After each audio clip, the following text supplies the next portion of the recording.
Pão de Queijo Connect, o podcast de empreendedorismo. Sejam bem-vindos, né, nossos ouvintes, nossos espectadores, começando mais um Pão de Queijo Connect. Bom dia, Sanja. Bom dia! Eu já estou aqui me deliciando com várias risadas aqui. Já amanheci animada.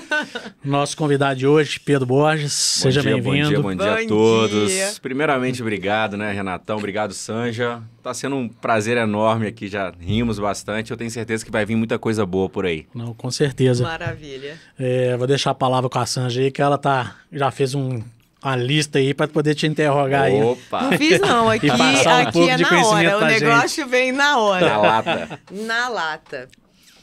Nossa, que responsa. Agora eu fiquei meio inibida, o que é raro acontecer. Mas vamos lá. Tudo bem, Pedro? Tudo ótimo, tudo ótimo. Maravilha, quando eu fiquei sabendo que você vinha, eu fiquei realmente feliz com isso, porque eu acho que uma das grandes vantagens da minha profissão é poder conhecer e experienciar novas pessoas e conhecer novas pessoas.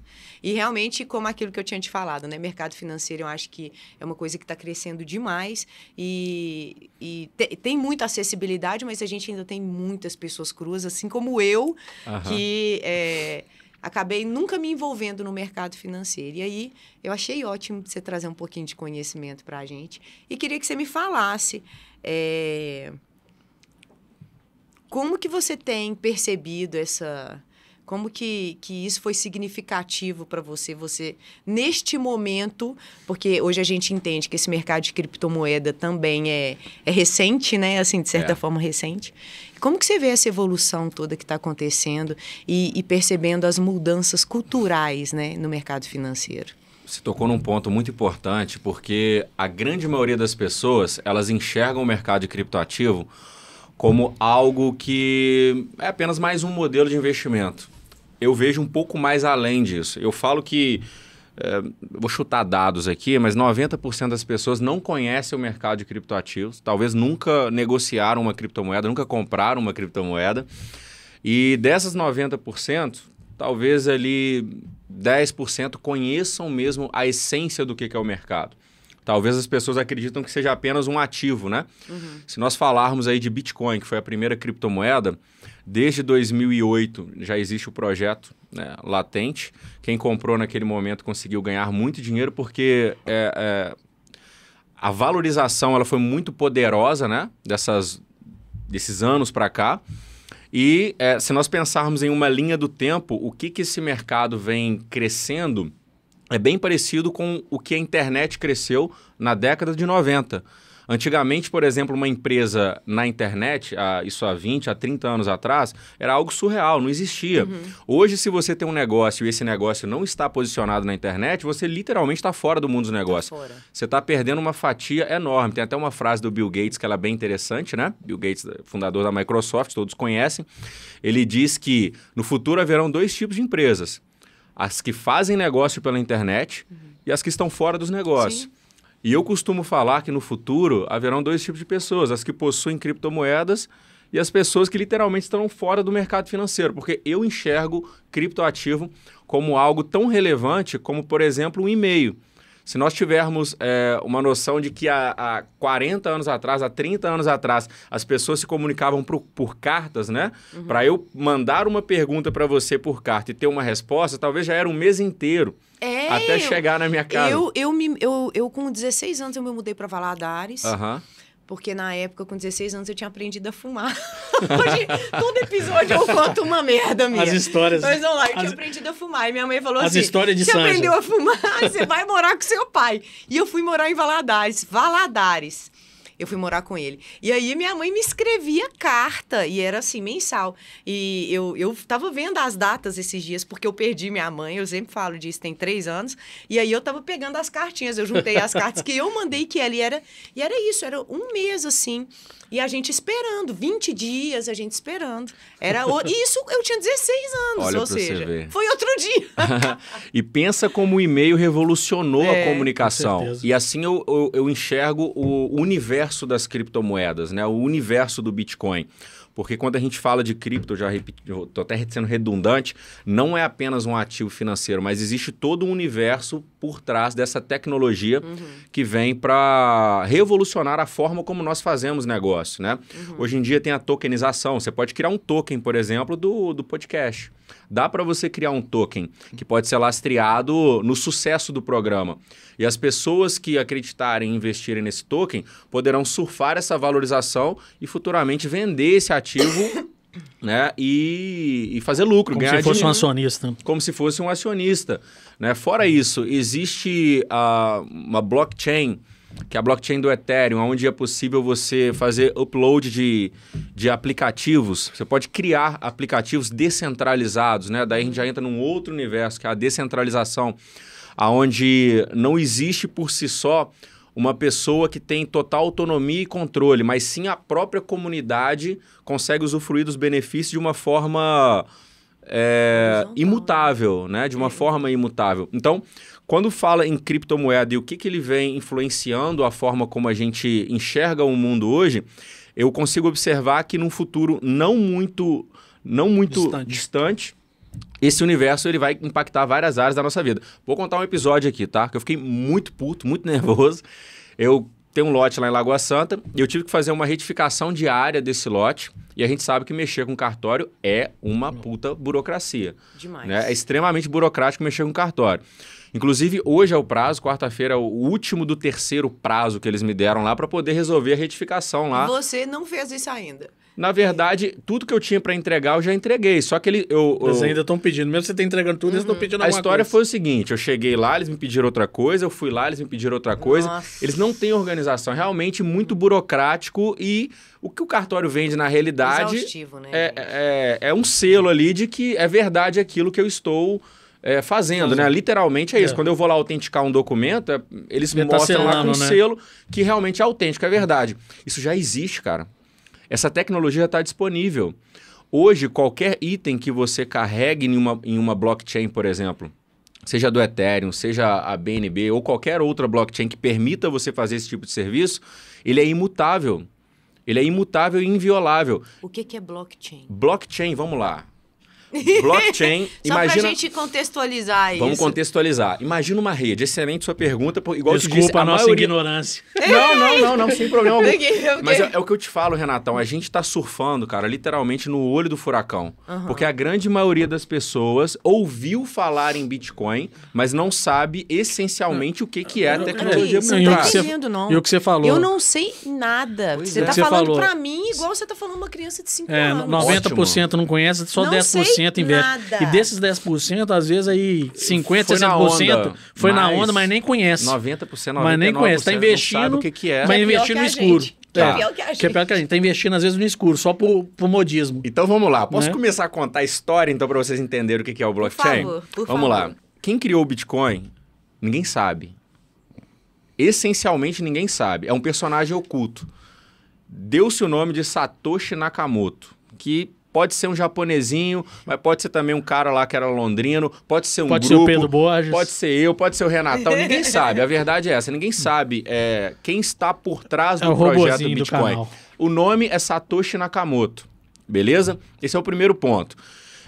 E o Bitcoin foi criado literalmente para ser uma forma de validação de dinheiro na internet, né? Pessoa para pessoa, aonde esse ativo ele seja livre de influência de governo, livre de influência humana e ele seja completamente descentralizado. Quem comanda, quem controla o Bitcoin? Não existe uma autarquia, não existe um banco central, igual o Brasil, por exemplo. O Brasil tem o nosso banco central, ele controla ali a inflação, ele pode imprimir mais dinheiro, ele pode fazer basicamente o que ele quiser na economia. Se fizer merda, vai virar uma Venezuela. Desculpa quem não concorda com isso, mas se fizer merda, vai virar uma Venezuela. Concorda até aqui? Claro. Não vou concordar, mas entendi. Deu pra pegar, né? O Bitcoin... Entendi, foi claro. O Bitcoin ele é tão genial, Sanja, tão genial, que ele não existe um dono. Os donos do Bitcoin são os próprios usuários. Eu sou o dono do Bitcoin porque eu possuo alguma coisa. É horizontal, não é vertical. Exatamente. E a nova forma, inclusive, É a nova forma. de tudo, né, que a gente está vivendo. É cada vez menos... Uber, por exemplo... E mais todo mundo com a sua participação, né? Quanto maior a participação, isso. maior o valor. Maior é o valor. Exatamente. Perfeito. Esse é o conceito, Isso. Tudo Renatão. massificar. A ideia é sempre massificar. Esse é o conceito. E quando o Satoshi Nakamoto, ou o grupo Satoshi Nakamoto, decidiu criar esse projeto, ele percebeu que ele precisaria de computadores para poder transacionar os bitcoins na rede, para que não haja fraude.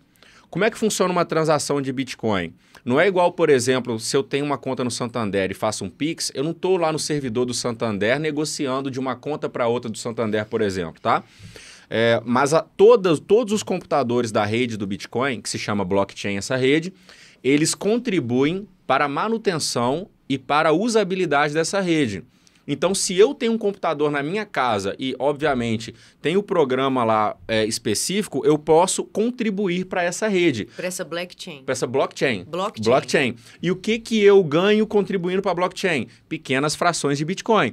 Então, todos os dias na minha casa, se eu tenho um computador... É como se você fosse um síndico do condomínio. É mais ou menos isso. E você deixa de pagar o condomínio. Entendi. É mais ou menos isso.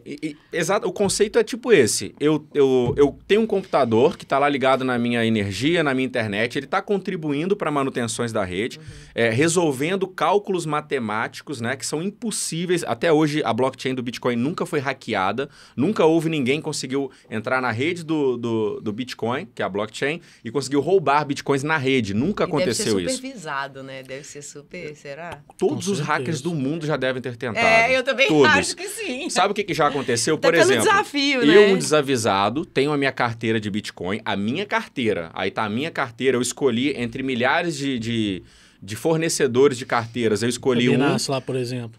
A Binance, por exemplo. Eu tenho a minha carteira lá, talvez eu um desavisado, não estou usando as configurações de seguranças que são necessárias e talvez um hacker conseguiu hackear a minha carteira. Sim. Mas ele não consegue hackear através da sua, outros demais usuários. Exatamente, ele não consegue hackear a rede. Ele não consegue hackear a rede. Igual, por exemplo, foi hackeada a JBS há pouco tempo atrás, o hacker acho que pediu 25 milhões a Renner, teve alguma outra empresa também, foi milionário que eles pedem de resgate, né? Hackeia o sistema de uma empresa grande, então eles vão pedir milionário. Eles pedem como é que chama? Pagaram? Pagaram. Se não paga, lógico, se não paga, imagina o faturamento diário de uma empresa dessa que fica comprometido. Lógico.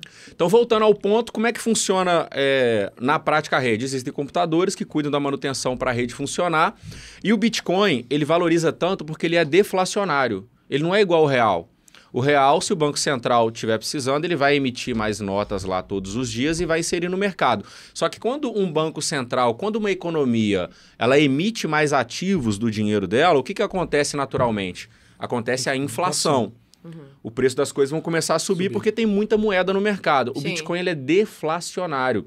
Só existem 21 milhões de unidades de Bitcoin e nem todas foram produzidas ainda. Quem tem, quem não tem. Quem não tem, vai ter que comprar de alguém que tenha.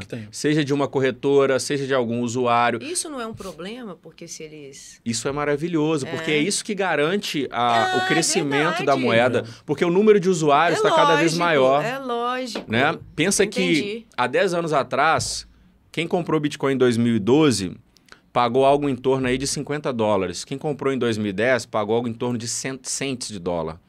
Então, se eu comprei um Bitcoin a 10 cents de dólar e hoje ele está... Quando eu saí de casa estava $20.600, imagina, você fez 10 cents de dólar se tornar $20.600 em 12 anos. Não existe, é o desafio, não existe nada no mundo que traga tamanha valorização. Entende? E quando me perguntam sobre a perspectiva de crescimento das criptomoedas, eu percebo que ainda existe um oceano azul, igual essa camisa do Renatão aí. Do Cruzeiro? Para poder... da seleção brasileira. Para poder navegar. Porque o mercado ele ainda é muito imaturo. Ainda tem muitas empresas, muitas instituições, muitas pessoas que não conhecem o potencial desse mercado. E eu vejo que ele será cada vez mais necessário. Não, se a gente pegar no mundo aí, não dá nem 10% das pessoas conhecem ainda o criptomoeda. Pode conhecer de nome e tudo. 10% a gente está falando de 800 milhões de pessoas. Não deve, nem a isso deve chegar. Bom colocar aí talvez 1%, 2%. O mercado financeiro, ele é um mercado que movimenta trilhões por dia, né? Se nós pegarmos aí Forex, negociações, o mercado de criptomoedas, ele está menos de 1 trilhão. E quando eu falo de 1 trilhão, é o market cap, é a grana de todo mundo junto ali. Entende? Então eu percebo que o potencial para crescimento ele é realmente Gigantesco. muito maior. Quando me perguntam sobre, você acredita que o Bitcoin vai chegar a valer $100 mil? Eu afirmo, ele bateu $69 mil no ano passado. Aí caiu para $20 mil. Né? Daí que entra a paciência. Se você é um investidor de criptoativo, primeiro, você tem que entender que é um mercado de alta volatilidade. Jamais coloque aquele dinheiro que você não está disposto a perder. Seria uma irresponsabilidade minha afirmar que o mercado com certeza vai crescer porque eu não conheço o dia de amanhã. Lógico. Né? Podem inventar uma tecnologia capaz de hackear a rede. Por que não? Isso pode acontecer, mas... Aí a moeda vai lá embaixo. Aí, com certeza eles terão que fazer atualizações e corrigir esse erro. Igual já aconteceu com algumas corretoras, né? Pedrão, te cortando um pouquinho, até para voltar no início, fala um pouco de quem que é Pedro Borges, de onde que veio, de onde que veio o Pedro, onde começou a sua experiência profissional, a ideia de empreender, como começou tudo. Foi Legal. amor ou foi financeiro? Foi ódio. Foi ódio. Ódio, Foi ódio. De dever, de quebrar, de... Vamos lá. Vou começar... Minha primeira experiência profissional foi numa farmácia. Eu nasci em BH, mas eu cresci numa cidade chamada Itaperuna, no Rio de Janeiro. Era uma cidade com 150 mil Eu habitantes. ficava com um menino lá de Itaperuna, fazia faculdade de medicina. Na Unig? Acho que é. É a única que tem lá, uma das mais famosas, chamava... inclusive. Não posso falar, não. Agora eu entendi, eu lembrei que eu estou. Legal. Mas vamos lá, eu ficava com cara de lá. Eu cresci nessa cidade, uma cidadezinha pacata, e meus amigos de infância são praticamente todos de lá. E primeira experiência, farmácia, eu varria, passava pano. Essa farmácia ela era do meu padrasto e do irmão dele. Trabalhava lá, saía da escola, ficava lá de 1 da tarde até 8 horas da noite, voltava de motoca com meu padrasto. Mas com quantos anos? Isso com 13 anos de idade. Levava o almoço dele, que a minha mãe fazia, e foi minha primeira E experiência. tem gente ainda que fala que começar a trabalhar cedo é explorar a criança, né, gente? Eu Não é achava... brincadeira, E né? 16 anos eu tinha carteira assinada, trabalhava no Shopping Cidade de Salto. Tô ganhando. Eu com 15 anos e 9 meses eu assinei carteira. Sério? Quantos anos você tem, Pedro? Eu tenho 31. Você é novo. 31 anos. Pois é. E naquela cidade lá, foi a primeira experiência, né? Varria, passava pano, e eu já era muito ligado à internet, porque eu gostava muito de videogame. Assim como eu acho que muitos da minha geração, né? Galera que nasceu na década de 90... Eu tenho um Play 4. Você tem um Play 4? Também tem, legal. Depois vamos Adoro. jogar online. Adoro. Meus Pois meninos disputam lá comigo. A minha geração é uma geração que gosta muito de videogame. Eu tinha um computador na época, adorava jogar e eu fazia algumas coisas também que Não sabe o que é Atari, o que é Master. Não, Atari Sei, Mega Master Drive. System, Mega Drive, Mega sei Drive. O também. meu primeiro videogame foi um Super Nintendo. Eu não, mas é porque ele tem 31, né? Eu tenho 31, não cheguei Não a pegar pegou a fase Atari, Eu boa. não. peguei Mega Drive, os época do cartuchos que Atari. você O meu era encaixava. cartucho também. Você ficava lá encaixando, às vezes você só Atari você fica apertando o botão e ficava... fazia quebrar isso aí. não, gente, é bom demais. Daí, eu fazia algumas inserções lá de remédios, de medicamentos lá na farmácia. Foi a minha primeira experiência. Depois trabalhei numa empresa... Prescrevia remédio. Eu dava Pensa, receita. novinho. Eu dava... Se alguém chegava Olha, com senhora, gripe você lá... Já comecei a errar de cedo. Se alguém chegava... É porque eu via o farmacêutico naquela época, que era um senhor, né, receitando, então eu modelava ele. Eu não sabia o que era modelagem, mas eu já fazia isso desde pequeno. E eu conversava muito com um senhor também, que era vizinho lá, que era maçom, e ele me dava muita dica de coisa, sabe? Então, assim, foi uma experiência bem legal na minha vida, que eu acho que acabou moldando o meu interesse primeiro pelo trabalho. Eu percebi que através do trabalho eu poderia conquistar grandes coisas na minha vida. O que eu fazia com o meu dinheiro? Na época era R$150. Para mim era uma fortuna. Porque eu pagava meu lanche na saída lá dos meus amigos lá, na nossa saída, né, nosso rolê, pagava meu cachorro-quente, equipava minha bicicletinha, né, e comprava jogo de meu videogame e pagava minha aula de karatê. Então, para mim, era maravilhoso. Zero educação financeira. Eu gastava tudo, fazia vale, mas eu... Não, mas olha que legal, você já pagava a sua atividade. Pagava tipo o meu rolê. Você já Com sabia a 13 anos, 13, 14 responsabilidade. já pagava o meu rolê. Então, tudo que eu queria fazer, assim, que eu poderia Você fazer já com conseguia aquele fazer dinheirinho. sem pedir o dinheiro pra sua mãe. Então, eu percebi que se eu quisesse ser independente, eu precisava trabalhar. Esse foi o primeiro ponto. A farmácia quebrou, não deu certo. Fiz uma inscrição para menor aprendiz na cidade. Eu fiquei em 4º lugar na época.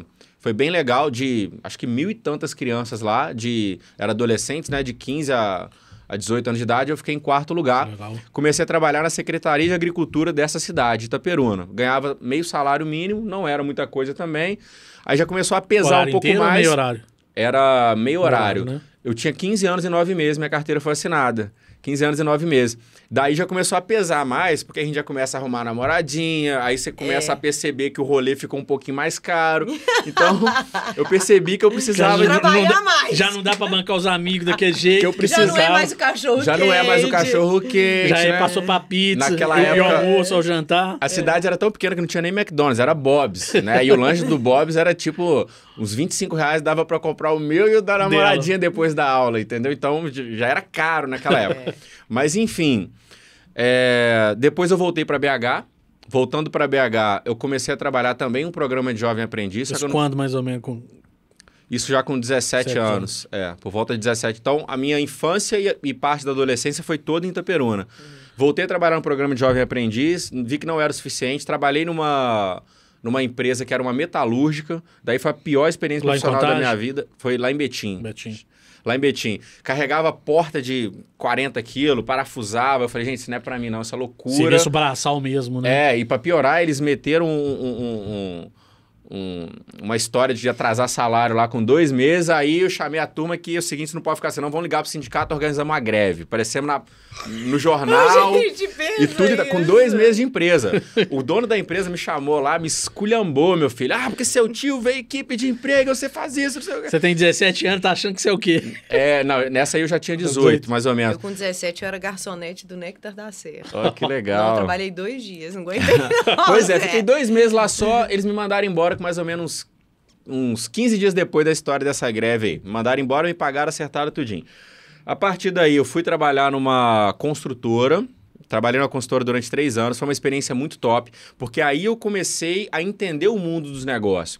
O próprio dono dessa consultora, ele tinha uma empresa de construção civil, ele tinha uma empresa de marketing, ele tinha uma incorporadora. Então, ele tinha todo o ciclo. Foi um mentor, né? Foi um mentor e ele sempre me falou o seguinte, eu nunca vou esquecer, em um almoço com ele, ele falou assim para mim, Pedro, eu conheci pessoas ricas e eu conheci pessoas pobres. A única coisa que consegue diferenciar esses 2 grupos se chama trabalho. Se você trabalha e trabalha com inteligência, você consegue alcançar os resultados que você quer. Se você não trabalha, se você é um cara acomodado, se você está na sua zona de conforto, dificilmente você vai conseguir conquistar aquilo que você sonha. Então, a partir daí, confirmou-se já na minha cabeça que eu precisava trabalhar. Foi uma experiência legal. Daí veio a minha primeira experiência como empreendedor. Eu, meu pai e meu irmão, nós tivemos uma empresa de logística. Naquela época era uma empresa muito pequena, a gente faturava em torno de 500, 700 mil reais. Para a logística é pouco, né? Veio a crise do petrolão no Brasil, nós quebramos porque os principais clientes que nós tínhamos eram clientes que prestavam serviço para Petrobras e outras empreiteiras, OAS, Camargo Correia. A gente carregava... As grandes empresas que estavam envolvidas no petrolão. No mensalão, no petrolão, tudo lascou e a empresa ficou muito tempo sem receber. Já vendo isso, já me antecipei, um amigo me convidou para um outro negócio de empreendedorismo, que foi o marketing multinível. Aí o Diego Oliveira, me chamou para conhecer uma empresa de multinível, que é um negocinho de vender perfume. Eu já tinha tido um contato com o multinível antes, só que eu acabei desiludindo porque era muito caro para entrar naquela ocasião. Isso foi em 2012.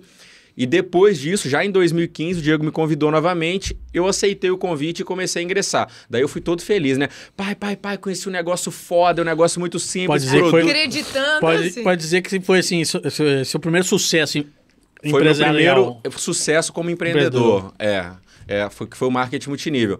Daí, cheguei todo feliz para apresentar pro meu pai. Isso com 20 e poucos anos? Isso eu entrei na transportadora com 21, nós começamos a transportadora com 21. No multinível eu já estava com 25. Estava com 25 anos. Daí fui todo feliz a apresentar para ele, 24 para 25. Então, de 7 anos atrás, mais ou menos. Isso. Então, acelerou muita coisa. Foi 2015, exatamente, foi 2015. 7 anos para cá... Muita coisa acelerou. Muita coisa aconteceu, tudo começou a partir de uma decisão, você vai entender que decisão foi essa. Foi uma decisão muito corajosa que eu tive que tomar.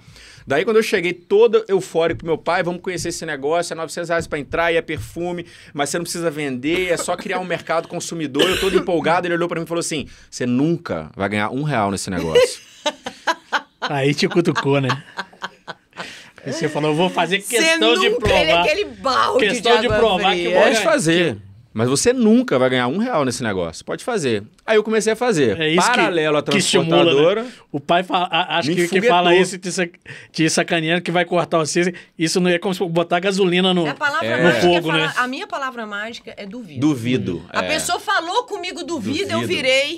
O leão. É isso. Você é que signo? Sagitário. Com ascendente em aquário. Eu sou leonino com ascendente sagitário. É mesmo! Sagitariano é muito gente boa. É gente boa. Gosta de farra, né? Gosta de festa. Eu não. Não, de boa, né? Tranquilo. Mas vamos lá. Duvido a palavra. Duvido. Beleza, meu pai falou que eu nunca vou ganhar R$1 nesse negócio. Tá tudo certo. Continuei, pode fazer, mas você nunca vai ganhar dinheiro. Convidava amigos, às vezes no meu horário de almoço, eles iam lá para minha sala, fazia reunião com eles. Saía da transportadora, muitas vezes tarde da noite, 8 horas, 9 horas, que eu cuidava desde acabou. E isso você estava na transportadora ainda? Eu estava na transportadora ainda. E comecei a apresentar o negócio para amigos. Olha só, um negócio bacana e tal, nós vamos pegar esse produto, a gente vai criar um mercado consumidor, a empresa paga uma comissão para a gente poder criar esse mercado, paga em níveis, você pode também convidar seus amigos a fazer um consumo inteligente do produto, né? Pagar um pouco mais barato, enfim. Comecei a fazer o negócio acontecer. Com 2 meses, eu já estava ganhando ali uns R$1.000 e poucos de renda extra só com a rede. Eu já achei aquilo bacana. Porque, tipo assim... Você deu pro seu pai os R$1.000? Não dei não. Mas mostrou. Mas mostrei. O primeiro recebimento, você fala que mostrei. mostrei. E o meu fala pai... que duvida de novo de mim. E o meu pai era um cara muito boêmio, né? E ele começou a perceber que eu estava muito envolvido com o negócio. Ele me convidava sempre no final de semana, filho, vem cá pra casa, churrasco e cachaça e tiro pro alto. Mentira, isso aí não. E aquela confusão toda, né? A gente bebendo e tal com os amigos dele. Curtição na época, com a família. Isso. Na época eu tava com a mãe do meu filho e a gente ia pra lá e bebia, era um momento de reunir com a família. Ih, pai, não posso, tem reunião. Ih, pai, não posso, tem treinamento. Eu acho que ele começou a levar aquilo um pouco pro lado pessoal. Eu acho que muitas das vezes quando pai e mãe quer falar que você não é capaz de fazer alguma coisa, ou ele está te impedindo de fazer alguma coisa, não é porque ele não quer que você dê mal, que se dê mal ali naquele momento. Proteger. Mas é talvez um senso de proteção. Ele quer que você se frustre, né? Os pais têm muito disso. A minha mãe ela é super protetora, então eu até sofri um pouco com isso. É normal do pai e da mãe querer proteger, né? Às vezes eles deixam a gente... atrapalha um pouco a crescer, a desenvolver por causa disso, por causa desse excesso de proteção. Né? Exatamente. E a partir daquele momento, né, quando eu comecei a desenvolver o negócio, a minha equipe já tinha 50, 60 pessoas no segundo mês, o negócio foi bem legal. O meu pai um dia chegou de ovo virado lá na empresa e falou assim, ó, batendo na mesa, ele era meio ignorante, né, e puta que pariu pra cima que ele xingava, ou você vai fazer esse negocinho aí, ou você fica aqui na empresa. Isso era numa segunda-feira. Eu lembro que eu respondi ele na hora. Ele falou assim, você vai me responder quarta-feira. Você vai pensar até quarta-feira e vai me responder. Saí da sala dele, fui para minha sala, já com certeza absoluta que eu iria fazer multinível. Porque eu estava fazendo aquele negócio com uma paixão que eu não tinha mais em outros negócios. Te dava prazer. Me dava prazer. E eu vendo, por um lado, a perspectiva do cenário econômico, até da própria transportadora, que o negócio estava indo muito mal. E hoje eu não culpo meu pai por isso, porque ele queria que a transportadora desse certo. Né? E eu tenho certeza que eu também fiz de tudo para que o negócio pudesse dar certo, obviamente dentro das minhas limitações, né? E já vendo um outro negócio dando certo, eu decidi fazer o multinível.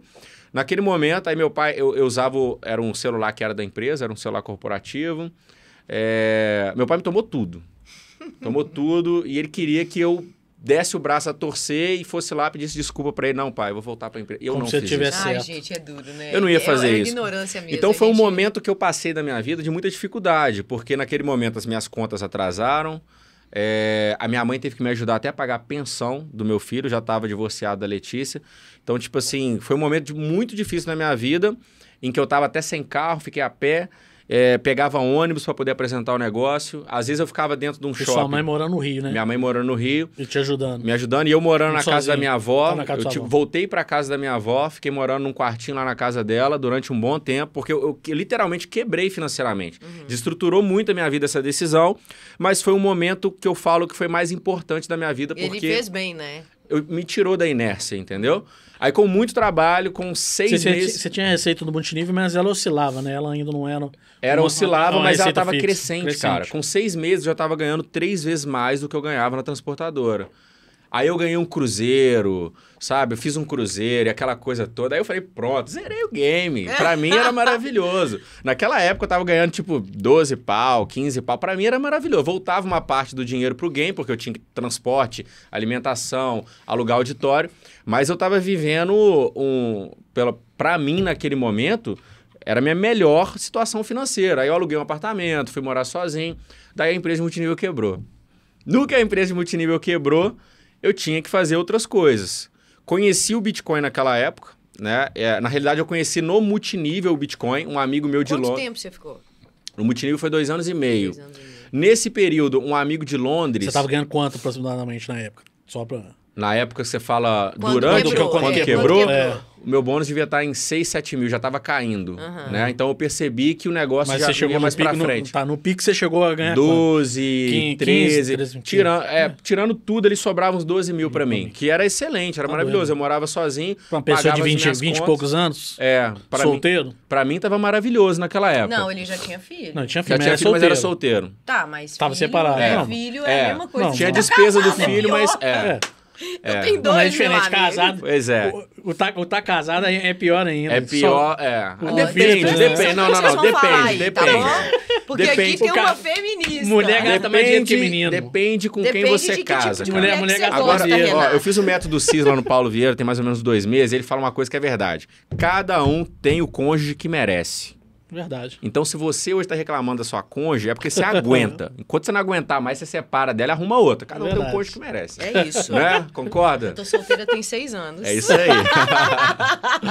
Ninguém me aguenta. Pois é. Sagitário com ascendente de aquário. Pois é. Podia ter colaborado mais. Você que deve ser muito exigente. Eu sou sim. Deve ter muitos pretendentes, ela tá muito exigente. É isso aí. Eu acho que eu mereço. É isso aí. Então, conheci o Bitcoin em 2016. Nesse momento em que eu estava fazendo multinível, um amigo... E eu já tinha facilidade de fazer muitos amigos, até porque o meu negócio pedia muito isso, né? Network. Então, eu fazia marketing de relacionamento. Então, o que eu precisava ter? No mínimo, relacionamento. Eu tinha um amigo de Londres, Pedro, tem um negócio incrível, eu conheci, eu quero te conectar. O que é Bitcoin? Bitcoin? Que porra é essa, velho? Achava no primeiro momento que era algo que queria roubar meu dinheiro, né? Porque a gente batia muito em pirâmide financeira, né? Em empresas fraudulentas desse mercado de multinível. E a partir daí, quando eu conheci o Bitcoin, eu botei R$50 lá. Aliás, R$100, que foi meu primeiro investimento. Botei R$100 na corretora, comprei e meio que esqueci o negócio lá. Deu umas 3 semanas, eu fui olhar, tinha R$180. Eu falei, que isso, meu irmão? E eu consigo sacar, no que eu saquei, caiu na hora na corretora. Mercado Bitcoin. Gostei desse negócio. Falei, cara, como assim, velho? 80% em 3 semanas, esse negócio é de outro mundo. Eu vou ficar milionário nesse negócio. Eu pensei, né? Naquela época eu já me entusiasmei demais. Comecei a contar para as pessoas. Não, isso é fraude. Isso é intenso, né? Sou intenso, cara. Isso é momento, né? Quando eu pego uma coisa, alguma ideia, Perder focado. Eu vou até o final, sabe? Intensidade intensidade é bom. Eu vou até o final, eu vou até tentar fazer dar certo, velho. Eu roo o osso, mas quando eu estiver roendo o osso, eu largo e vou pro outro. Até pra você não saber, ele ficou sabendo. Inicialmente, quando eu tive a ideia do podcast, ele foi a primeira pessoa que eu pensei em ter como sócio.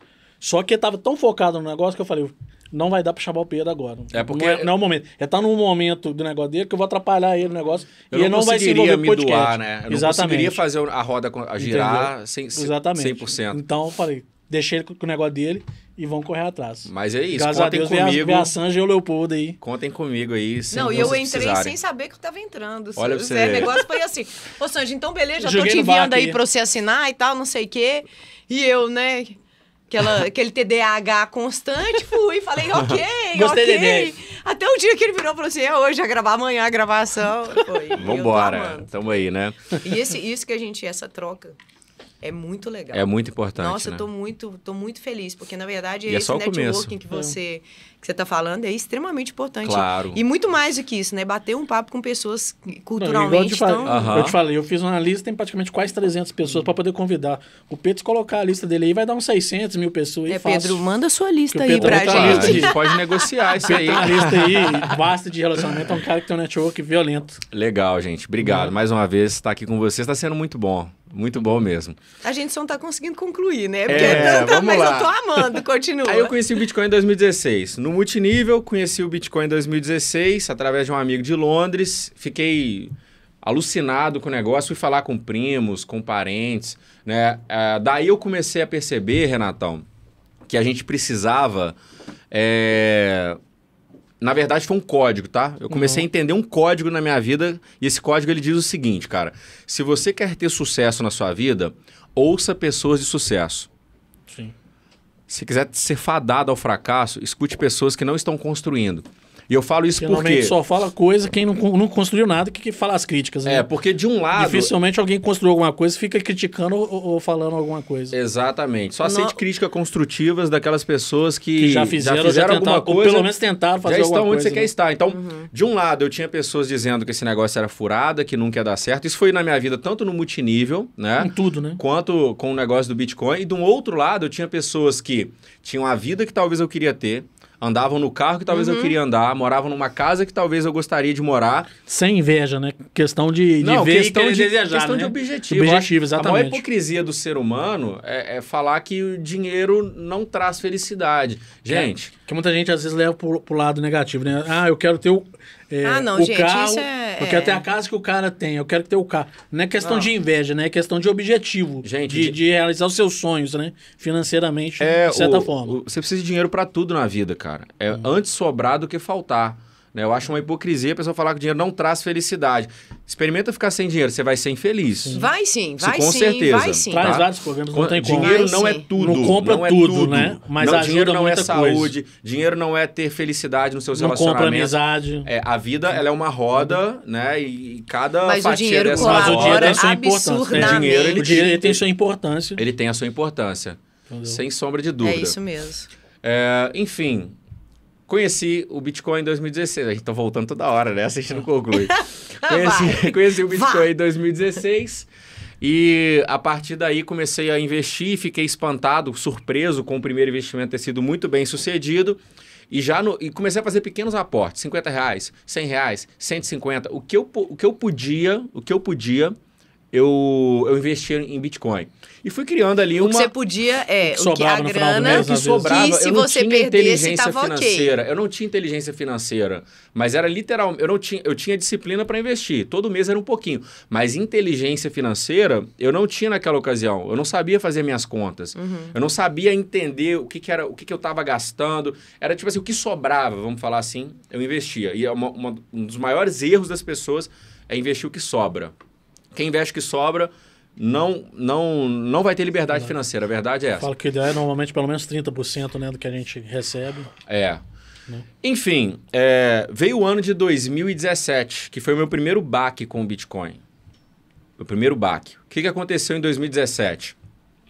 O Bitcoin estava valendo $20 mil. $20 mil em 2017. Quando eu conheci, ele valia $1.600 em 2016.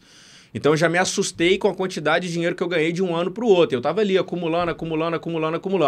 Só que em 2017, eu comecei a descobrir que o mercado de criptomoedas, esse universo fantástico, ele não é apenas investimento, mas ele tem as suas próprias características e ele é muito mais do que uma revolução tecnológica.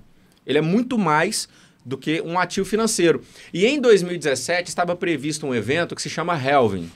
E o que é o Halving? De 4 em 4 anos, a recompensa dos mineradores cai pela metade nesse momento que se chama Halving. Lembra dos mineradores? Mineradores são aquelas pessoas que têm os computadores, que exercem força computacional, que contribuem para a blockchain. Blockchain Entendi. É a rede que faz as mineradores, transações. Então, são os que operam, por exemplo, você é um minerador. Se eu tiver um computador, eu sou um minerador. Qualquer entendi. pessoa que tem um computador com potência suficiente para minerar, ele pode se tornar um minerador e todos os dias ele ganha pequenas frações, pequenas recompensas em Bitcoin. E por que se chama minerador? Porque o Bitcoin ele é conhecido como ouro digital. Primeiro pela sua deflação, pela sua escassez. O ouro também é escasso. Né? E segundo, pelo valor, né? O que simboliza o ouro. E a partir daquele momento, em 2017, estava vivendo um ciclo de halving, onde o Bitcoin ele iria ter uma baixa, que é uma baixa normal do mercado.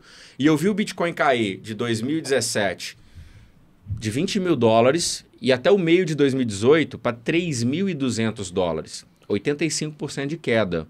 O que isso quer dizer na prática? Se eu investir R$1.000 em Bitcoin, ali no topo, $20 mil em 2017, se eu comprei nessa cotação $20 mil, em 2018, esses R$1.000, por exemplo, se tornaram R$150. Você se assustou, né? Porque de um ano, no primeiro ano ele praticamente multiplicou 20 vezes e no ano seguinte ele caiu 85%. E o que é natural das pessoas fazerem nesse momento? Primeiro é criticar, falar que vai a zero, falar que vai perder o dinheiro, não entender o que está acontecendo, se desesperar e sacar seu dinheiro.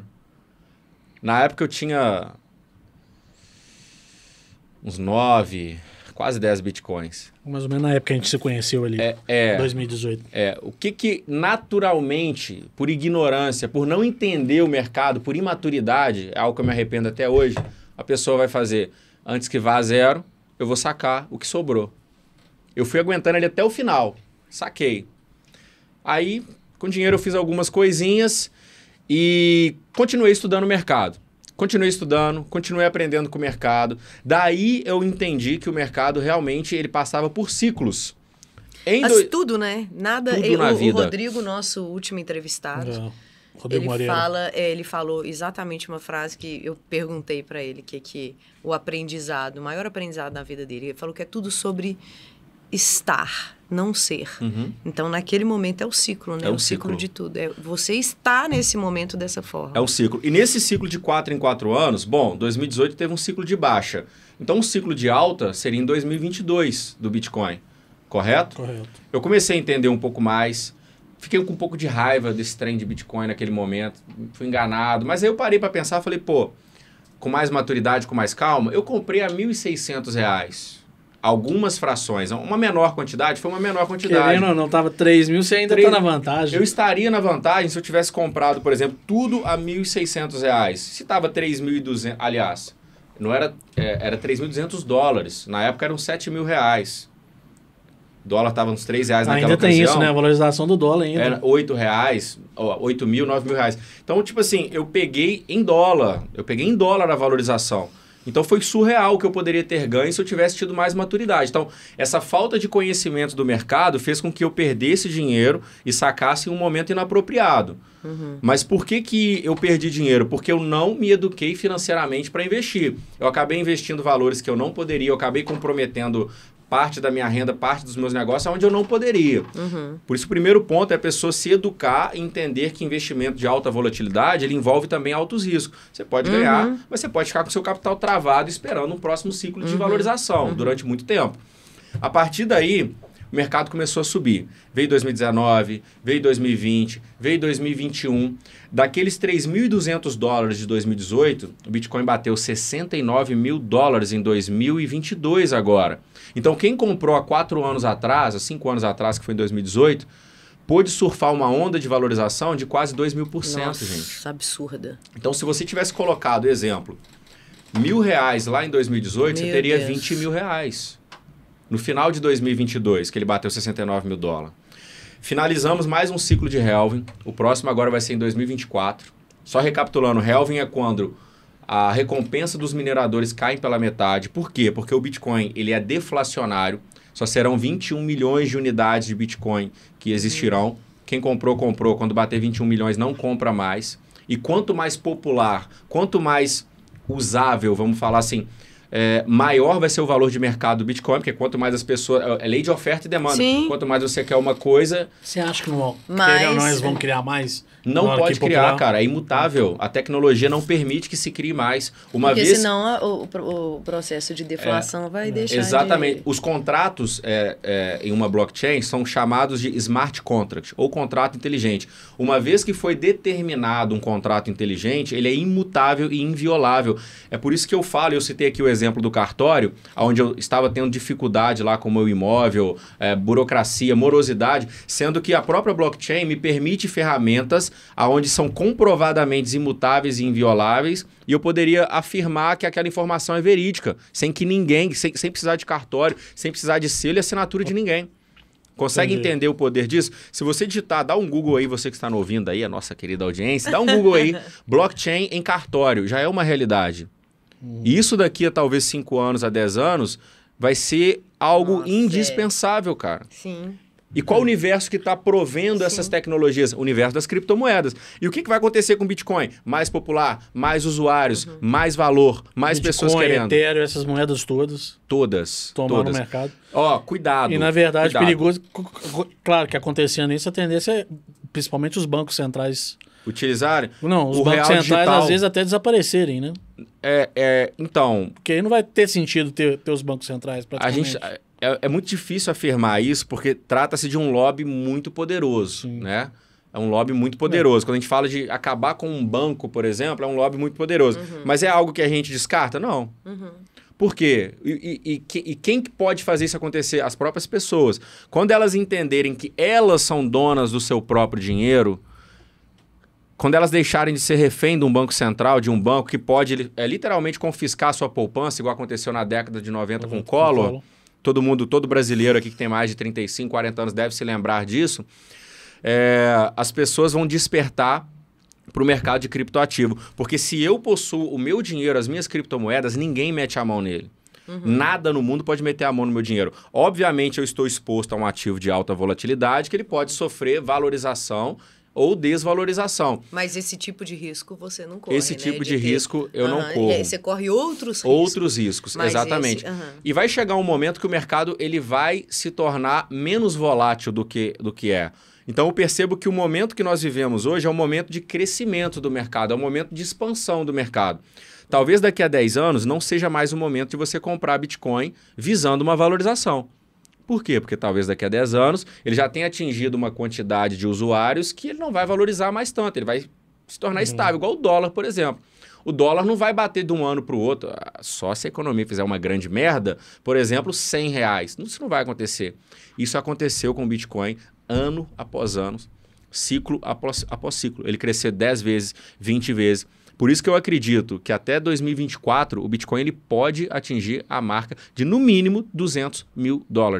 Tá gravado, as pessoas vão poder voltar nesse podcast. Eu estou falando isso aqui. Com certeza vai em estar 2022, se estiver na plataforma ainda. Com certeza. Eu acredito que $200 mil é a realidade para o Bitcoin até 2025, que vai ser o próximo ciclo de halving, onde a moeda tem uma alta valorização. Entendi. Entendeu? Então hoje, $20 mil, $200 mil, você vai multiplicar em 10 vezes o seu capital em 2 anos. Sim. Botei R$1.000, tiro 10 mil. Botei 10 mil, tiro R$100 mil. Beleza? Botei R$100, tiro 1.000, porque você pode começar investindo com muito pouco, com pouquíssimo dinheiro. E você faz esse trabalho de encontrar pessoas que querem vender Bitcoin? Não. É muito simples. Beleza, Pedro, quero comprar Bitcoin agora. Qual que é o primeiro passo? O primeiro passo é ter um e-mail ou um telefone. A rede blockchain ela é anônima.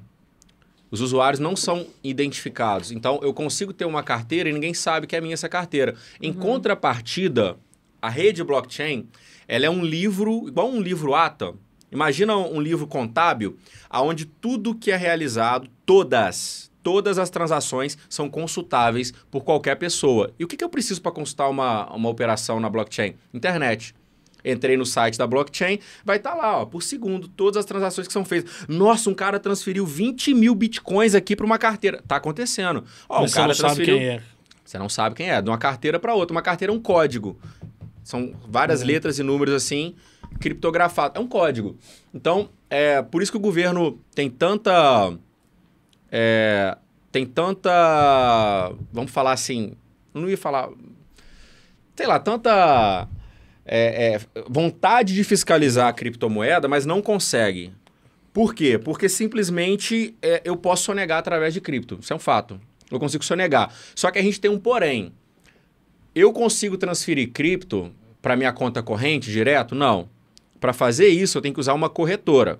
A corretora ela é obrigada a informar o que está acontecendo. É igual um banco. O banco ele faz o informe lá de rendimento de todas as contas.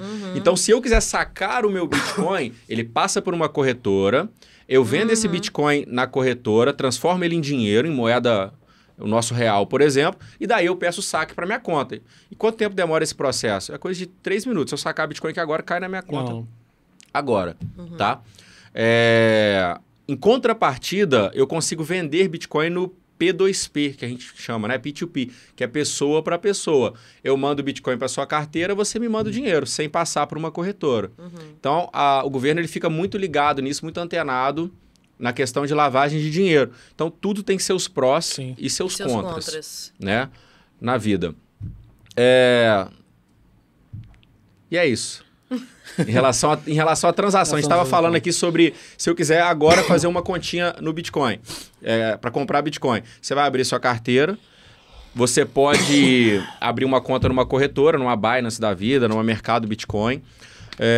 Feito isso, você manda um Pix para a corretora, você vai ter crédito lá que você pode utilizar esse crédito, esse valor em dinheiro, para poder comprar a sua quantidade, a sua fração de Bitcoin. Enquanto eu posso começar com R$100, gente. R$100 já é o suficiente. Ou seja, é acessível para qualquer pessoa que queira iniciar. A próxima pergunta, Pedrão. Eu gostaria que você falasse os pontos positivos e negativos do período que você trabalhou no marketing multinível. Positivo e negativo?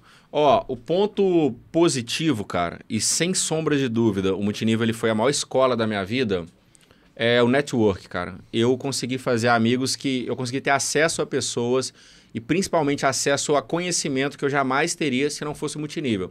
No multinível, você tem acesso a um nível de conhecimento que eu já paguei muito caro para ter e não foi tão bom quanto no multinível. E por que isso acontece? Porque uma empresa de multinível ela é uma comunidade de pessoas que ela contribui para um bem comum, para um objetivo comum. E o que é esse objetivo comum? Fazer o negócio crescer. Quanto mais a minha empresa cresce, se eu, por exemplo, participo de uma empresa que paga participação de lucro, mais eu ganho dinheiro. Tem empresas que pagam assim, absurdo de PL, de participação de lucro, para líderes mais altos do negócio. Então, eu torço para que a empresa cresça. Com isso, eu tenho interesse em capacitar as pessoas que participam. Se é da minha equipe, melhor ainda, porque aí o meu bônus é mais abrangente. Então, uma das coisas que eu aprendi no multinível foi oratória. Eu percebi que eu tinha essa habilidade, eu não tinha problema em falar em público, nunca tive problema, mas eu comecei a perceber que a grande maioria das pessoas, elas não tem esse nível de habilidade. E as pessoas até me reconheciam. Travam muito, né? Porque eu tinha coragem de pegar um microfone e falar ao público. Eu já fiz eventos para 1.500, 2.000 pessoas. Né? Então, eu lidava com muita naturalidade em relação a isso. Então, eu desenvolvi muito a minha oratória, eu aprendi a fazer network, eu aprendi a liderar pessoas. Lidar com pessoas não é fácil, né? Não é fácil. Você lida com uma enxurrada de crítica, então eu tive que aprender a lidar com crítica também, isso é um ponto negativo. A crítica, né? Você acaba tendo que lidar com a vergonha, porque muitas das vezes eu ia numa reunião de amigos, né? Principalmente quando eu estava começando, ou ali na casa dos meus parentes, eu percebia que os olhares eram diferentes. Né? Eu via comparações, porque seu primo está fazendo engenharia, porque sua prima está fazendo faculdade, porque fulano de tal já é médico, porque ciclano tem um cargo importante na empresa. Eu decidi ir para o network marketing e hoje a grande maioria dos meus amigos que estavam na faculdade, não desmerecendo ninguém, longe de mim, porque eu sei que cada pessoa vive o seu processo, cada pessoa vive o seu momento, mas a maioria dos meus amigos que fizeram faculdade estão fazendo Uber hoje. Você também só tem segundo grau, né? Se eu não me engano, você que segundo grau, isso daí até o primeiro ano. Mas, na verdade, pontuando essa questão aí da faculdade, né? Eu estava até comentando na vez passada que 17 anos, 18 anos é uma idade que você atormentadora. Você tá maluco, você não tem condição nenhuma de você decidir uma profissão que eu descobri a minha profissão, que é marketing, com 31 anos. Pois é. Eu tive ótimos empregos, trabalhei com venda de carro, trabalhei com propagandista de medicamento, trabalhei em banco. Ótimos empregos, eu tenho um currículo muito bom de emprego. Você era da área comercial? Comercial. Seu perfil é completamente comercial. Sim. Eu sou vendedora. Se eu pudesse, eu escrevia mesmo, porque eu sou vendedora. Porque a gente vê que muita gente liga o sucesso, né? Pessoal, com 17 anos, você não tem... tá formado, né? O sucesso profissional tá formado. E nem sempre isso condiz, não é nem sempre, não. A maioria das vezes, você pode ter certeza absoluta. Se a gente pegar aí os dois maiores gênios do mundo atual, Bill Gates e Steve Jobs, os caras largaram a faculdade. Aquela frase, né, que o esforço vence o talento. E você começar uma operação de forma tardia, iniciaram o negócio tarde, não é sinônimo de fracasso, pô. Se nós pegarmos aí grandes nomes, por exemplo, do fast food, McDonald's, o Ray Kroc, quando iniciou a franquia... O McDonald's do Walt Disney. O Walt Disney, ele já era velho, pô. O Ray Kroc já era velho. Se nós pegarmos o Coronel Flanders, da KFC, aquele franguinho frito. Eu assisti o filme do... O cara começou com 60 e poucos anos de idade. O filme da história do cara da audiência, cara. Então, assim, de... Uma coisa que eu aprendi é o seguinte, Renatão. Nunca compare o seu capítulo 2 com o capítulo 60 de alguém, porque você vai se frustrar. O jardim é diferente. Talvez você tá vendo um moleque de 18 anos com muito dinheiro, talvez você tá vendo um moleque de 18 anos com sucesso, mas você não sabe se ele foi apoiado por alguém... Sim, né? Não tirando o mérito dele, longe de mim, mas talvez ele já sofreu o processo necessário para poder viver aquele sucesso. Sim. Talvez ele aproveitou aquela oportunidade que você não quis aproveitar. Talvez ele teve coragem. Então, eu acho que quando as pessoas se comparam uma com as outras, elas se frustram, principalmente por causa disso. Entendeu? É isso mesmo. Outra questão é que, querendo ou não, que você que vem do mercado multinível, por que você acha que tem uma rejeição, um tabu tão grande quando se fala multinível, né? No Brasil, né? Um preconceito no Brasil. Exatamente, é um preconceito. Vamos falar porque eu do acho Brasil. que, vamos pegar aí, a própria Herbalife, né, que talvez tenha sido a pioneira aqui no mercado brasileiro. Olha o tamanho da dona Herbalife. Patrocina, querendo ou não, Cristiano Ronaldo. Um dos maiores jogadores da atualidade, que é o Cristiano Ronaldo. Então, assim, como é que uma empresa desse tamanho e tudo, o pessoal acha que tem mais de 20, 30 anos aí, não quebrou e tudo, e tem gente ainda que acha que o mercado de multinível é coisa de picareta. Porque, infelizmente, no Brasil existe o mercado de picareta, que não importa aonde você esteja. No multinível ou qualquer outro lugar. Não importa o seu segmento, cara. Sempre tem picareta. Cara, tem picareta no Bitcoin, tem picareta no multinível, tem picareta talvez aí na Odonto. Eu já ouvi falar... Eu, como corretor de seguro, tem corretor de seguro que pega cheque de cliente. E não faz o seguro. E não faz o seguro do cliente. Quando o cliente vai bater o carro, aí que vai descobrir que então, o problema não é no mercado, o problema são nas pessoas. E sabe por que é muito reincidente no multinível? Desculpa interromper, sem problema. Eu sou bem... Por que é reincidente? Você fez a pergunta, eu estou te respondendo. Por que é reincidente a picaretagem no multinível? Porque é um mercado que ele lida com algo que mexe muito com as pessoas, que é a promessa de dinheiro rápido. E fácil, né? Aí já é um erro. O dinheiro pode vir rápido? Pode. Eu, por exemplo, sou uma prova disso. Pelo menos eu acho que ganhar 12 mil reais em 6 meses, né? Mensal ali durante um bom tempo. Em 6 meses de operação foi muito rápido, mas não foi fácil. Eu tive que abrir mão de aniversários que eu não fui, de parentes, de casamentos que eu não fui. Eu tive que abrir mão de rolês que eu não dei. Então eu tive que abrir mão de muita coisa para alcançar esse resultado. Eu quero pautar Claro. Pautar um ponto. Que eu tenho preconceito um pouco com vendedor de marketing multinível pela insistência. Porque eles são treinados para isso. E se torna até inconveniente, porque você tá ali numa festa de família... E ele tá insistindo. Então, eu acho que isso também as pessoas têm que entender que tudo bem, a insistência tem um momento para tudo. Mas você tá ali batendo papo e te chama e começa... Cansativo, exaustivo. Cansativo. Tudo tem que ter um treinamento. Parece que eles não têm esse treinamento, né? É o que eu vejo muita gente falar. Tem uma empresa de seguro que chama Prudation, que todo mundo fica horrorizado. A pessoa apresenta de cabeça para baixo, olhando para você assim, ó. É isso aí. O pessoal tem todo um treinamento para te abordar. E todo mundo fala, Renato, mas o produto deles é tão bom. O produto da Prudation é bom, como tem vários outros no mercado tão bons. Só que o pessoal da Prudation acaba tendo um valor agregado maior, porque o vendedor ele te aborda de uma maneira tão educada, ele te faz uma lavagem cerebral. Ele é bem treinado. Ele é bem treinado que praticamente é difícil você não aceitar mesmo. Mas aí deixa eu falar uma coisa para vocês. E aí eu vou falar como uma pessoa que tem... Não vou falar como marketing, não vou falar como nada. Mas... Perde a individualidade, cara. Sim. Perde a individualidade. Todo mundo apresenta do mesmo jeito. Que mimimi. Você não sabe se você tá ali na frente de um ator ou de uma pessoa de fato. Mas não. é o modelo de sucesso. É o modelo de sucesso. Então, eles são treinados para isso. Você falou uma coisa muito interessante. Existe o cara que é inconveniente. Né? E no multinível, nós somos treinados para apresentar o negócio. Né? E muitas das vezes o cara é mal treinado. existe um momento para você falar de cada coisa, cada processo. Né? Existe um momento para você falar do produto, existe um momento para você falar da oportunidade, e existe um momento para você convidar a pessoa para ir para a reunião de negócio. O problema é que as pessoas, muitas das vezes, são ansiosas e atropelam os processos, o que acaba gerando essa inconveniência. E a grande maioria é assim. Por isso que esse mercado é mal falado. Nossa, sai para lá com esse perfuminho, sai para lá com esse chá, sai para lá com esse shake, não quero saber. Então, tipo assim, a maioria das pessoas não tem sucesso, e não é só no multinível, em qualquer área da vida, porque elas não fazem os processos de forma correta. A grande verdade é essa. No momento certo. Nos Estados Unidos, por exemplo, no Japão, por exemplo, são países que o multinível é muito forte. Tem uma estatística que 20% dos lares japoneses têm um produto de empresa de multinível. Né? Isso é uma estatística muito forte, que a cada 10 americanos, pelo menos um ali, 10 milionários americanos, um veio através do multinível. O próprio Donald Trump, ex-presidente americano, um cara que, né, é um empresário nato, ele tem uma empresa de multinível. Chama Trump Corporation, se não me falha a memória. Né? E a gente tem, eu posso citar aqui relatos de dezenas e dezenas de empreendedores.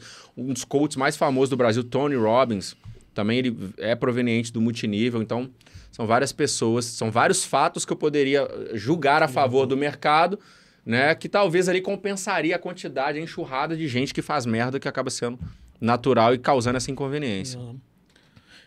E eu queria também, que você falando aí, que você acaba tendo um pouco de conhecimento de marketing digital, também falando os pontos positivos, negativos, o que você acha que vem do mercado digital, você acha que não tem volta?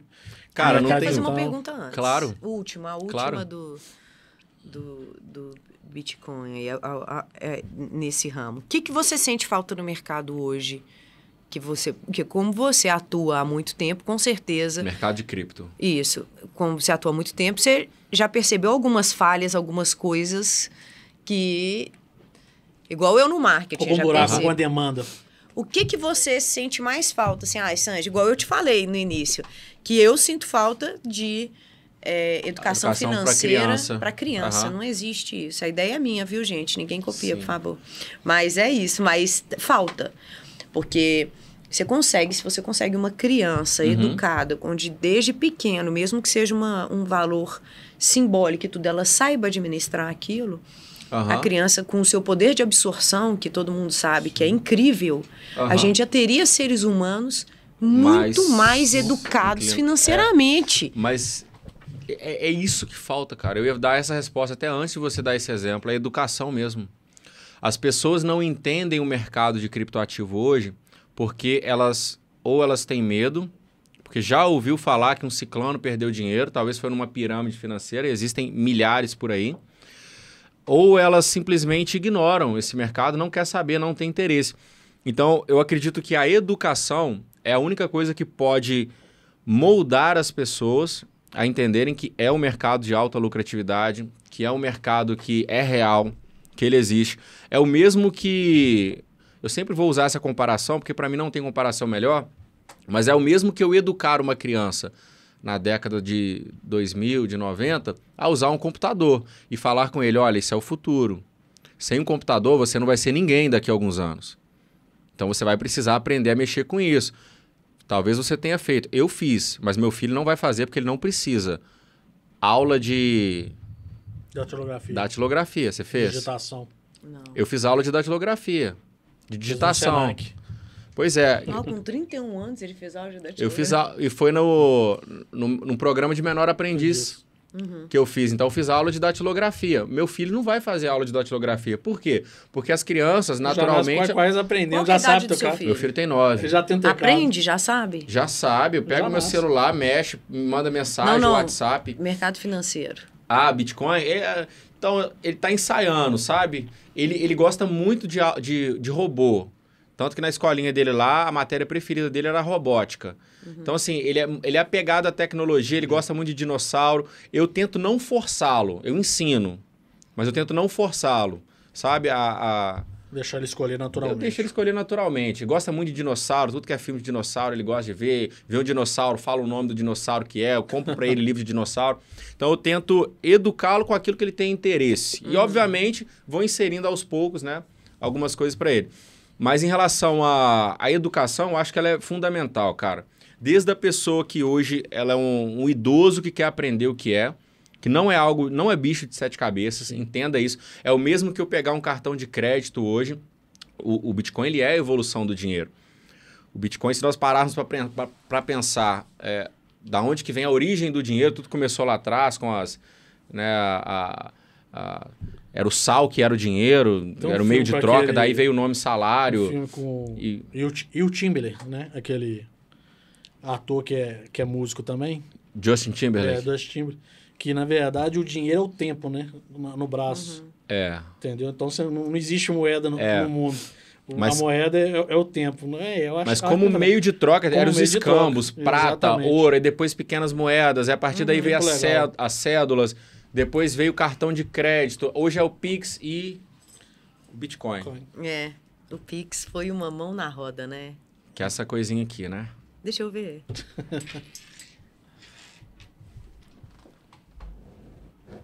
Isso é um souvenir. Não tem valor. Né? É só um objeto. É seu de presente. Obrigado. Pra vocês. É meu? É seu. Um Bitcoin. $20 mil.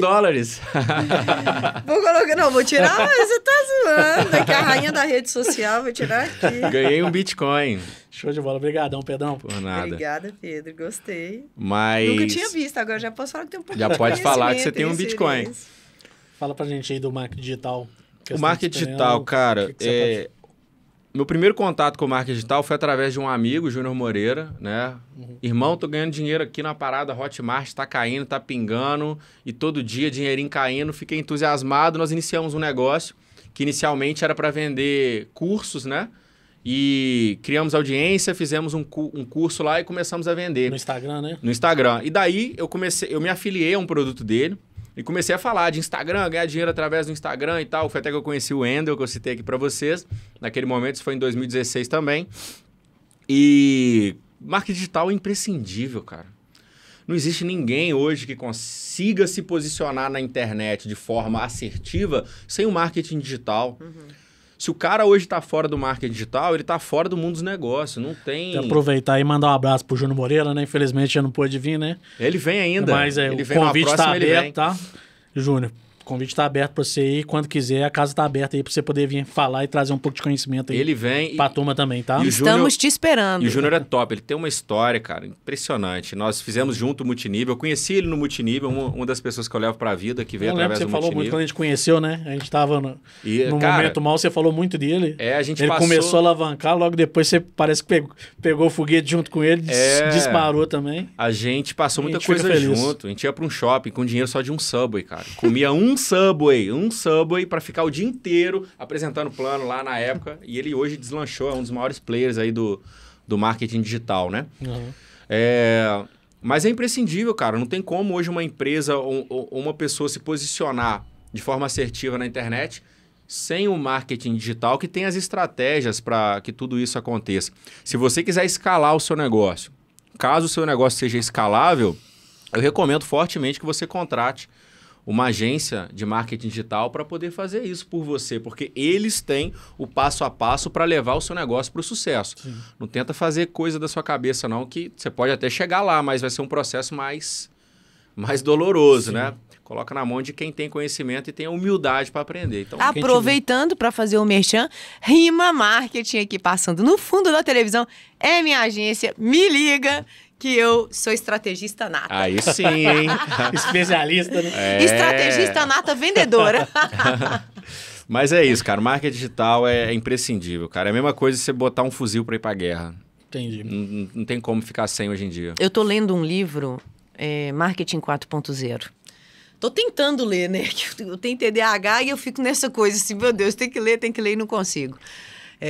Mas o primeiro capítulo que eu já li dele eu achei sensacional. Que ele fala, primeiro, sobre a forma horizontal de negócios que a gente está lidando agora, né? Por exemplo, que atores de Hollywood estão perdendo espaço para youtubers.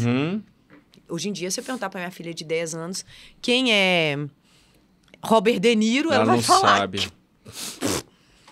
Mas você pergunta quem que é Julie Molina. Quem que é Julie Molina?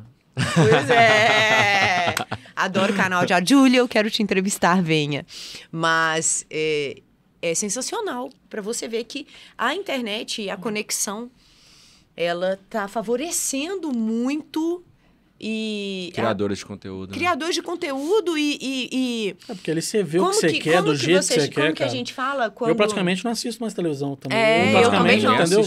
Eu tô a fim de adquirir um conhecimento, determinado assunto, cara, eu vou pro YouTube, digito ali, pesquiso e começo a ver. Ela tá democratizando, entendeu? A palavra é democratizando. E viabilizando para todo mundo, eu acho, sabe? Exatamente. Conhecimento. Hoje você quer ter uma profissão, você entra na internet, você consegue aprender. Se você se dedica, você consegue ter uma profissão que vem da internet, porque hoje você tem... Vários.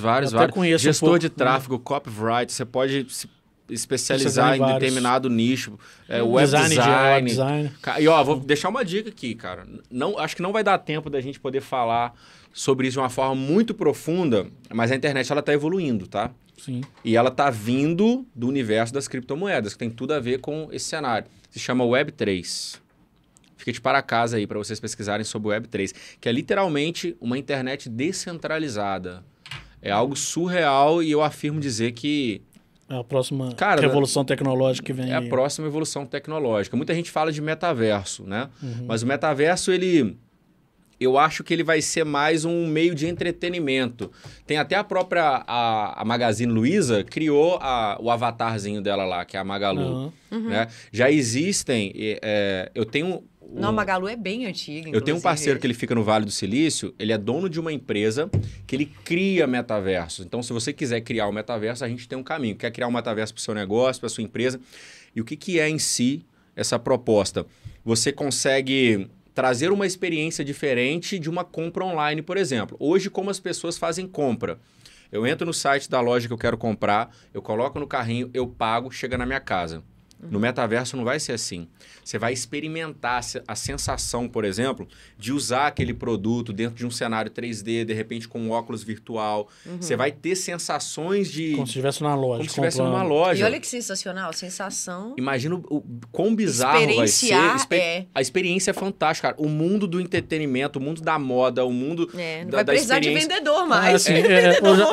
Então já está entrando nesse assunto para você me responder, então.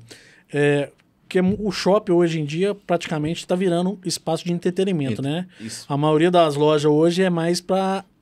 branding. Tá posicionada. Exatamente. Para estar posicionada e mais para mostruário, né? Exato. Para a pessoa entra ali, experimenta o tênis, vê o óculos, vê uma roupa ali que veste, ficou bem bacana. Depois ela acaba comprando pela internet. Acontecendo desse jeito, qual que é a necessidade da pessoa ir na loja? Renatão, o mundo dá sinais, cara, para onde ele está caminhando. O mundo sempre deu sinais. Se nós pegarmos na evolução, na época dos senhores feudais, quem mandava era quem tinha terra. Depois veio a era industrial, os donos de indústrias. Né? Depois nós viemos na era da internet, da comunicação. Hoje a gente está indo para um cenário, cara, que ele está cada vez mais propício, onde o ser humano ele não vai precisar sair da sua casa para poder... e comprar qualquer coisa que seja, qualquer serviço. Quer uma prova disso? Uma das maiores empresas do mundo, a Amazon, pô. Como é que a Amazon ficou gigante? Mas isso, junto com isso, Pedro, vem uma falta muito grande. Do abraço, né? Vem uma falta do humano, do afeto, do comunicação. A gente está chegando num ponto, e eu tô te falando isso até como mãe, que eu tenho uma metodologia de criação um pouco diferente. Meu nome é Sanja, eu fui espiritualizado, sou uma pessoa espiritualizada desde sempre, minha família é espiritualizada. E eu vejo a necessidade de criar seres humanos sãos. Qual o significado do seu nome? S.A. de sabedoria, N de natureza e Já, porque eu sou de 84, da época da direta Já. Que legal. Mas nasci marqueteira, mentira, é minha mãe. Mas Estava no sangue. Então, e a gente acredita muito na consciência, no bem comum, no universo como um todo, e eu tô falando disso mesmo, sabe? Então, por que eu falei do meu nome, gente? Me ajuda. Você me perguntou, eu esqueci. Você falou meu nome é Sanja. Não, mas você perguntou falando da necessidade exatamente. De estar presente, do afeto. Isso, e na verdade, é o que eu vejo hoje. Eu vejo, por exemplo, muitas escolas muito preocupadas em dar crescimento intelectual, cultural para a criança, e poucas... E isso, eu acho que veio junto com essa conexão, com essa modernidade, com essa internet, junto veio os problemas. Depressão. Que trazem falta de contato humano, falta de abraço, pessoas cada vez mais carentes, mais na expectativa que os outros supram coisas que você mesmo deveria estar dando para si mesmo. Só para você ter ideia, Sérgio, a mãe da minha esposa, né, minha ex-mulher, ela e a família dela achavam ruim de eu abraçar o filho dela, de eu abraçar e beijar, de eu dar carinho pro filho dela. Isso... Entendeu? E isso é muito então, sério, assim, né? Você vê que... É muito sério, assim, eu tá dando carinho pra uma criança que não é meu filho, mas eu tratava como se fosse meu filho, eu dava carinho, abraço, e o pessoal achava ruim. Imagina se eu não estivesse dando amor e carinho, né? pra uma criança. Entendeu? Mas eu dava amor e carinho e o pessoal achava ruim. E aí você fala, pô, o que vai ser bom pro pessoal? Isso então, assim, é uma coisa que é uma realidade. Porque você abraça e beija. Você já tem um sistema de ensino. Aí foi o que você falou, que ela falou. É porque aqui em casa a gente não é criado dessa maneira. Exatamente. Eu falei, mas na minha casa eu fui criado dessa maneira. E isso, de fato, é o que eu vejo que é um problema sério. As escolas, hoje, você tem um sistema de ensino, que é um sistema que eu gostaria de ter colocado no meu filho José, mas o pai ficou com um pouco de medo do preconceito. Mas o meu sobrinho estuda, que é um sistema de ensino, onde você não aprende a ler até os 7 anos. Você aprende arte, você aprende a meditar, brincar. Atividade física, como é que é o nome desse modelo de ensino? Você aprende a ser criança. Tem uma escola em BH assim, né? Discussão, várias, em Lagoa Santa também. Discussão acontece, chegava Natal, fim de ano, minha família, aquela favelaiada, todo mundo gritando, ele fazendo crochê com o dedo. E minha filha, eu quero vomitar, tá todo mundo brigando. E ele fazendo crochê com o dedo. Isso, eu acho, porque a gente está falando muito, e eu acho que é tendência, sim. E acho que a gente tem que respeitar também a força disso, porque é uma força muito digital e pouco emocional. Sim. Entendeu? E não esquecer de criar vínculos, não esquecer disso que a gente está tendo aqui. A gente poderia fazer isso online? Poderia. Mas a gente está aqui reunido, rindo, se divertindo, aproveitando. Coisas que só esse contato físico... permite. Esse olho no olho, isso permite. Você vai sair daqui, eu vou te adicionar no Instagram, vou falar assim, Pedro, indica minha empresa, pelo amor de Deus, a partir de hoje, Paraná. E só vai Por quê? Porque você já conversou teve esse comigo, contato. você sentiu uma energia, você sabe como é que é. Então, isso... Eu acho maravilhoso isso tudo que a gente está falando. Eu sou da tecnologia, eu sou do marketing, sou super a favor. Apesar de eu apostar muito no offline também, tá, Pedro? Esse é um diferencial da minha agência. Eu não acredito só no digital, eu acredito no presencial, eu acredito nas relações construídas, eu acredito nos treinamentos, eu acredito numa metodologia de uma empresa onde... os setores da empresa, todos estão voltados com foco no cliente e não só um setor de marketing para apagar fogo. Ótimo. Porque hoje o que acontece é setor de marketing para apagar fogo e ele não consegue se planejar, porque ele passa a vida inteira apagando fogo das merdas dos vendedores, ou do saque, ou do... Entendeu? Então, eu acredito, a gente resolve o problema assim, eu resolvo um problema com o cliente assim, eu pego o meu carro, eu vou no cliente e eu converso com ele olhando para ele. Pronta para receber um feedback positivo ou negativo. Mas eu construo as relações com os meus clientes assim.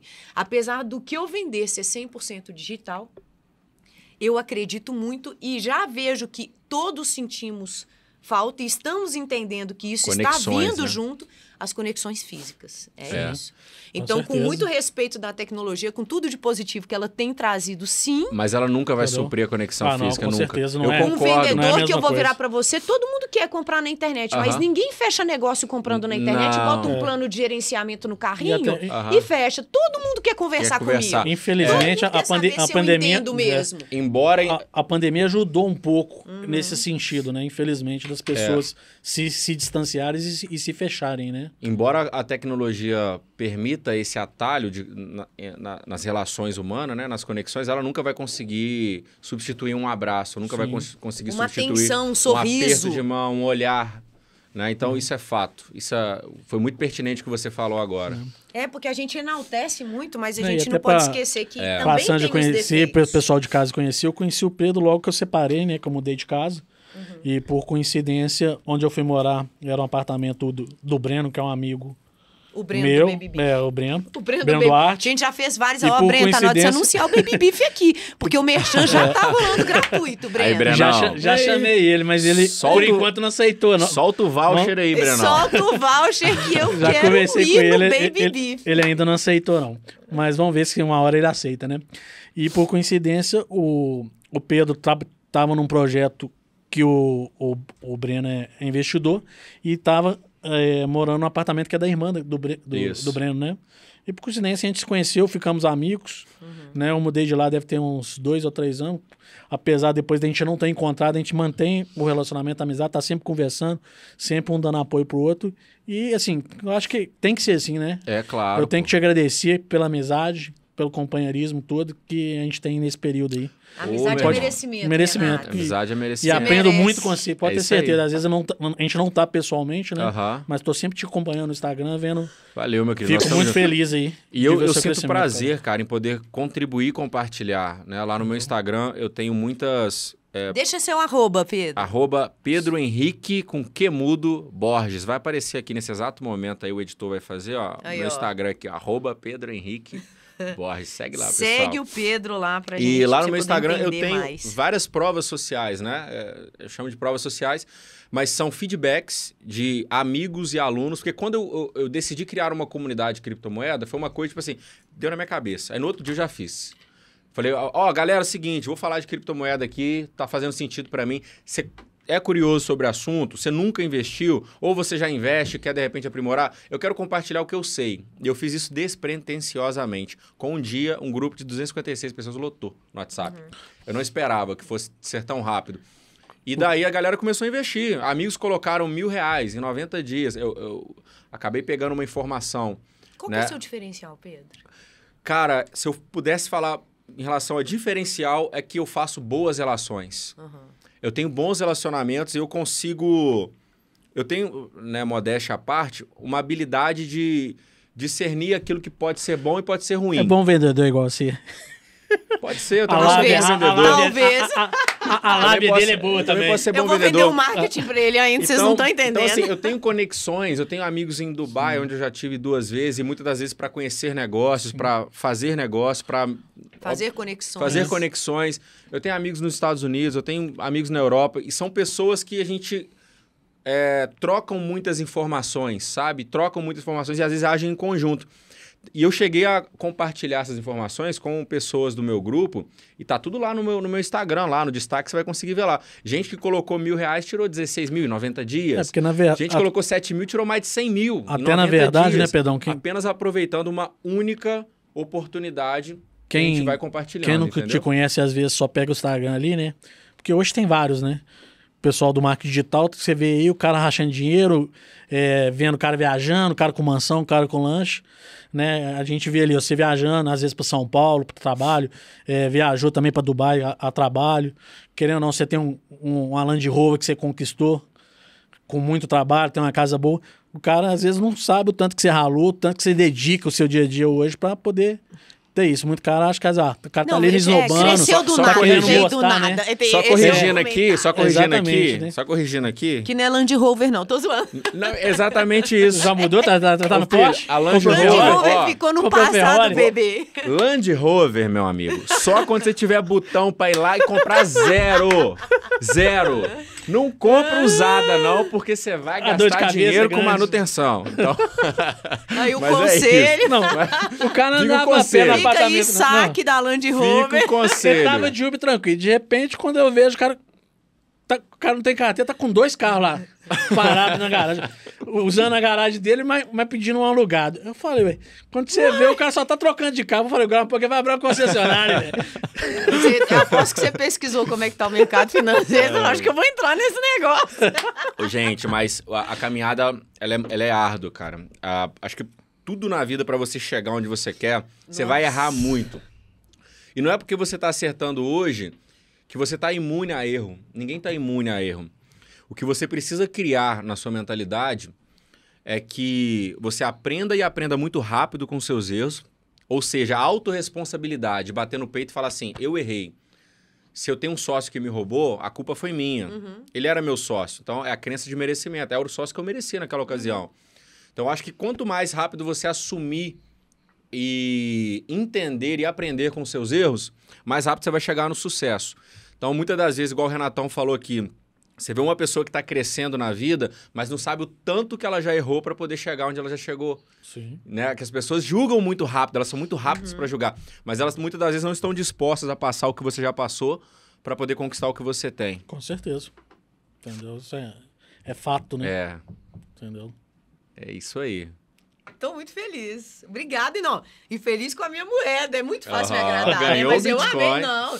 Eu nunca vi, tô super... Eu gosto mesmo. Tá empolgada a começar a investir em Bitcoin? Não, eu já vou ligar pra ele, vou fazer uma permuta. É isso aí, Vamos Pedro. embora. Muito obrigada. Eu que agradeço, gente. Gente, Eu que agradeço. Prazer todo meu. Pedrão, obrigadão de coração. Gostaria de fazer o fechamento aqui, agradecer a Carrep, nossa patrocinadora.